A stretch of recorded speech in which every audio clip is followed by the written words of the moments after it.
Sir আপনি মাজুলীৰ পৰা আহিছে, ইমান দূৰৰ পৰা আহিছে স্যাৰ, আপনি আমাৰ এইটো কৰ্মশালাটো আমাৰ যে কলাক্ষেত্ৰত হৈছে এইটো আপোনাৰ অনুভৱটো অকণমান ক'ব নেকি? আমাৰ পাৰ্টিচিপেণ্টছবিলাক কেনেকুৱা পালে, 7 দিনৰ প্ৰগ্ৰামটো কেনেকুৱা পালে? নিশ্চয়।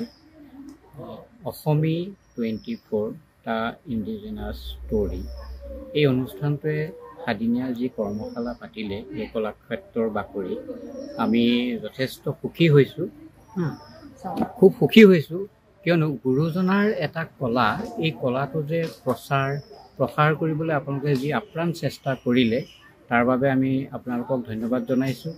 আৰু এই সাদিনীয়া যি কাৰ্যসূচী চলিল, এই কাৰ্যসূচীত আমি অতি সুখী অনুভৱ কৰিছোঁ। কিয়নো যিসকল শিকাৰুৱে এই মুখা কলাবিদ্যাত শিকিবলৈ আহিলে, কাৰণ বৰ্তমান সময়ত এনেধৰণে মানুহ পাবলৈ টান, কিন্তু আপোনালোকৰ জৰিয়তে যিটো এই অনুষ্ঠানৰ যোগেদি যি মুখা শিকিবলৈ 20 গৰাকী শিকাৰু আহিল, আমি তেখেতসকলকো ধন্যবাদ জনাইছোঁ।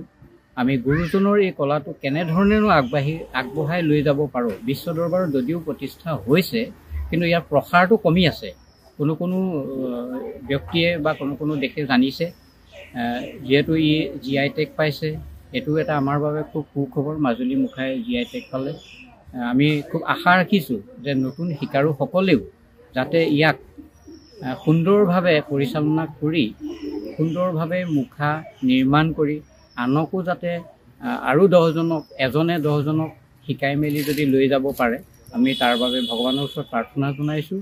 আৰু আমি আশা ৰাখিছোঁ যে তেখেতসকলে নিশ্চয় পাৰিব, যিহেতু তেখেতসকলৰ যথেষ্ট আগ্ৰহ আছে। আমি বহু জেগাত শিকাইছোঁ, কিন্তু এই বয়সতো যথেষ্ট কেইজনমান বয়সীয়ালো আছে, ডেকা যুৱক যুৱতী আছে। তাৰ মাজতে তেখেতসকলে এই কলাবিধক আঁকোৱালি লৈছে, তাৰ বাবে আমি বহুত ধন্যবাদ জনাইছোঁ। আৰু আশা ৰাখিছোঁ আপোনালোকৰ এই অনুষ্ঠানটোৱে যাতে আৰু আগবঢ়াই লৈ যাব পাৰে। অকল মুখা কলাকে নহয়, গুৰুজনাৰ যি কলা সংস্কৃতি আছে, অসমৰ যি কলা সংস্কৃতি আছে, এই কলা সংস্কৃতিসমূহকো যেতিয়া আগবঢ়াই লৈ যাবৰ বাবে আমি ভগৱানৰ ওচৰত প্ৰাৰ্থনা জনাইছোঁ। আমাৰ মানে এই কলাটো আমি মানে এতিয়া খালি ইণ্টাৰেষ্ট বা তেনেকুৱা দেখুৱালে নহ'ব, সেইটো আমি অকণমান বাণিজ্যিকভাৱেও অকণমান চিন্তা ধাৰা কৰিব লাগিব। সেইটো বিষয়ে আপুনি কি ক'ব বিচাৰে? মই আগতেই কৈছোঁ যে এজনে যিখিনি শিকাৰু আহিল, তাৰ ভিতৰত যদি এজনে যদি আৰু 10জনক আগুৱাই লৈ যাব পাৰে, এই কলাটো আৰু বাঢ়ি যাব। আৰু বাণিজ্যিকৰণৰ ক্ষেত্ৰত মই প্ৰথমে মাজুলীৰ কথাকে ক'ব বিচাৰিছোঁ। আমাৰ মাজুলীৰ চামগুৰি সত্ৰই বৰ্তমান নিৰৱচ্ছিন্নভাৱে এই কলাবিধক ধৰি ৰাখি নতুন নতুন শিকাৰুসকলক শিকাই আহি আছে। আৰু আমাৰ থলতে, আমাৰ সত্ৰতে প্ৰায় 20জনমান ছাত্ৰ ছাত্ৰীয়ে শিকি মেলি বৰ্তমান ইয়াক বাণিজ্যিকীকৰণ কৰিছে। আৰু তেওঁলোকে একোটা পৰিয়াল চলাব পৰাও এটা ব্যৱস্থা হৈছে এই মুখা কলাৰ যোগেদি। অন্যটো বাদেই তেখেতসকলে অকল মুখা বিক্ৰী কৰিয়ে ঘৰ চলাইছে। কোনোৱে নিজৰ আগৰ কেঁচা ঘৰৰ ঠাইত এতিয়া পকা ঘৰ কৰিবলৈ আগবাঢ়িছে, আৰু কোনোৱে কৰিছেও। দ্বিতীয়তে কোনোৱে বিভিন্ন ল'ৰা ছোৱালীক শিক্ষা দিবৰ বাবে বাহিৰত পঢ়াব পৰা এটা অৱস্থা হৈছে। ইমান আঁকোৱালি লৈছে যে ক'বলৈ ভাষা নাই। আৰু কোনোৱে এই মুখা কলাৰ যোগেদি মুখা বিক্ৰী কৰি নিজে যাতায়াতী ব্যৱস্থাৰ বাবে মুখা শিকিবলৈও আহিছে, কৰিবলৈ আহিছে। যাতায়াতৰ বাবে কোনোবাই একোখন মটৰচাইকেল পৰ্যন্ত কিনিব পৰা হৈছে। গতিকে এইটো এটা খুব সুখবৰ। বাণিজ্যিকীকৰণৰ ক্ষেত্ৰত ইয়াৰ যথেষ্ট চাহিদা বৃদ্ধি হৈছে, আৰু আমাৰ চামগুৰি সত্ৰলৈ মুখা বিচাৰি আহে।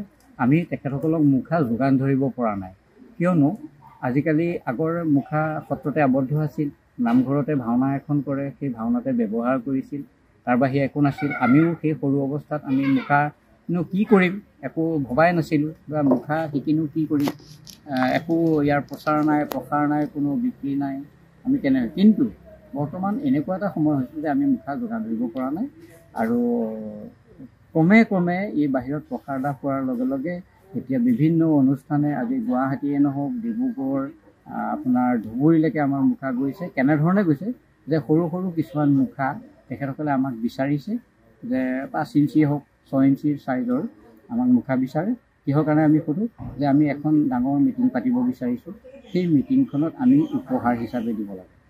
গতিকে তেনেধৰণেও আমাৰ পৰা শ হাজাৰলৈকে মুখা কোনো অনুষ্ঠানে ক্ৰয় কৰি আনি পেলাই তেখেতসকলে নিজৰ অনুষ্ঠান প্ৰতিষ্ঠানত কাৰোবাক উপহাৰ হিচাপে দিছে।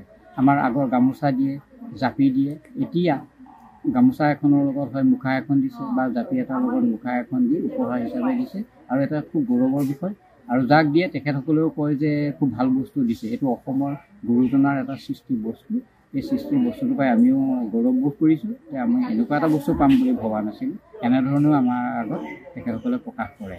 গতিকে আমি বাণিজ্যিকীকৰণৰ ক্ষেত্ৰত আৰু নিজেও কিছু কষ্ট কৰিব লাগিব, কিয়নো অকল ঘৰত বহি থাকিলেও নহয়। যোগাযোগৰ ব্যৱস্থা হ'ল আজিকালি, হাতে হাতে মোবাইল হ'ল, ইণ্টাৰনেটৰ যুগ। গতিকে নিজে অকণমান কষ্ট কৰিলে হয়তো আমি আজি এদিনত 10খন মুখা বিক্ৰী কৰিছিলোঁ, যদি তেনেধৰণে অকণমান যোগাযোগ ৰাখোঁ হয়তো 20খন মুখাও আমি বিক্ৰী কৰিব পাৰিম দিনে। গতিকে এজন মানুহে জেনেৰেলি গড় হিচাপে এখন মুখা এদিনত ওলাই যায়। সেই মুখাৰ কোৱালিটিও আছে, চাইজৰ কথা আছে, ডিজাইনৰ কথা আছে। আমি একোটা মুখা 1000 টকা 1500 টকালৈ বিক্ৰী কৰিছোঁ। গতিকে এজন মানুহে, এজন শিল্পীয়ে যেতিয়া এদিনত 1000 টকা ইনকাম কৰিব পাৰে মুখাৰ যোগেদি, তাতকৈ আৰু গৌৰৱৰ বিষয় কি আছে? আমি সুন্দৰভাৱে পৰিয়াল চলাব পাৰোঁ। এটা মুখা এদিনত 1000 টকাকৈ বিকিলেও 30,000 টকা আমি পাওঁ। গতিকে 30,000 টকা আমাক এমাহত চলিবলৈ যথেষ্ট, আৰু তাতকৈ দৰকাৰ নাই। ঠিক তেনেকৈ মই এটা উদাহৰণহে দিছোঁ। গতিকে তেনেধৰণে শিকি আছে, আৰু নতুন শিকাৰুসকলেও এতিয়া সৰু সৰু আমাৰ ক্ষেত্ৰত সৰু সৰু মুখা বনাই 500 টকাকৈ বিক্ৰী কৰে। সৰু সৰু মুখা যিসকল আহে, পৰ্যটকসকল আহে, পৰ্যটকসকলেও হয়তো সকলোৱে সমান দামত কিনিব নোৱাৰে। কোনোৱে হয়তো কম দামত বিচাৰে সৰু মুখা, কোনোৱে হয়তো নহয় মোক অকণমান ডাঙৰ মুখা লাগে। তেনেধৰণেই এই বস্তুটো প্ৰচাৰলৈ গৈ আছে। আমাৰ ইনকামৰ এটা থল আহি পৰিছে। এই বিক্ৰী কেন্দ্ৰসমূহ ক'ত ক'ত আছে বৰ্তমান? বিক্ৰী কেন্দ্ৰ হিচাপে আমি কেন্দ্ৰ ক'তো খোলা নাই, যিহেতু আমি আমাৰ নিজৰ জেগাতে তাৰ চাহিদাটো পূৰণ কৰিব পৰা নাই। ইমানেই ব্যক্তিসকল আহিছে, পৰ্যটকসকল গৈছে, তেখেতসকলে বিচৰতে আমাৰ কমহে হৈছে মুখা। আমি সেইকাৰণে দিনে ৰাতি 12 বজালৈকে কাম কৰোঁ। কাৰণ কোনোবা এজন পৰ্যটক আহি যদি মুখা এখন বিচাৰি নাপায়, আমাৰ নিজৰে মনটো বেয়া লাগে, যিহেতু আমাৰ ইয়াতে মুখা উৎপন্ন হয়। আৰু আমিয়ে যদি দিব নোৱাৰোঁ কেনেকৈ হ'ব? সেইকাৰণে আমি কষ্ট কৰি হ'লেও তেখেতসকলৰ মনৰ বাঞ্ছা পূৰণ কৰিবৰ বাবে হ'লেও আমি কষ্ট কৰি ৰাতি 12 বজালৈকে কষ্ট কৰি প্ৰত্যেকেই যাতে এখন মুখা পায় তাৰ বাবে আমি চেষ্টা কৰি আছোঁ। মাজুলীতো আপোনাৰ বিদেশী পৰ্যটকো বহুত যথেষ্ট। আমাৰ উদাহৰণ আছে, আমাৰ বিদেশী পৰ্যটক এদিনত 250লৈকে অহা মনত আছে। 250লৈকে আহে, কিয়নো ৰাতিপুৱা 8 বজাতে আমাৰ ষ্টুডিঅ' আৰম্ভ হয়, খোলা হয়। ৰাতিপুৱা 8 বজাতে পায়েই যায়হি, আৰু ৰাতি 8টা-9টালৈকে আহি থাকে। এইটো এটা ছিজন আছে, নৱেম্বৰ মাহৰ পৰা, যিহেতু নৱেম্বৰ মাহত ৰাস পূৰ্ণিমা, ৰাস মহোৎসৱ হয়, মাজুলীৰ প্ৰধান উৎসৱ। মাজুলীৰ প্ৰায় 60খনমান ঠাইত এই ৰাস উদযাপন কৰা হয়। কোনোৱে ব্যৱসায়িক ভিত্তিত লৈছে, কিন্তু আমাৰ চামগুৰি সত্ৰ, হিমপুৰ, কমলাবাৰী, ভোগপুৰ সত্ৰ ইত্যাদিয়ে ইয়াত খোলা দিছে।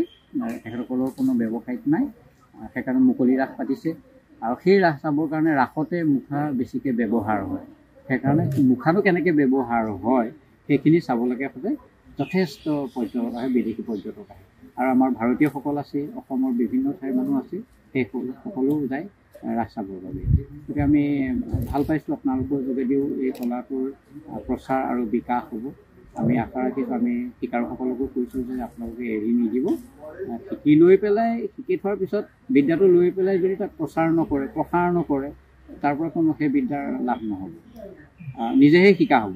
গতিকে নিজে শিকি আৰু দুজনক যাতে শিকাই উপকাৰ কৰিব পাৰোঁ, তাৰ বাবে তেখেতসকলক আমি চেষ্টা কৰিবৰ বাবে আহ্বান জনাইছোঁ। ধন্যবাদ।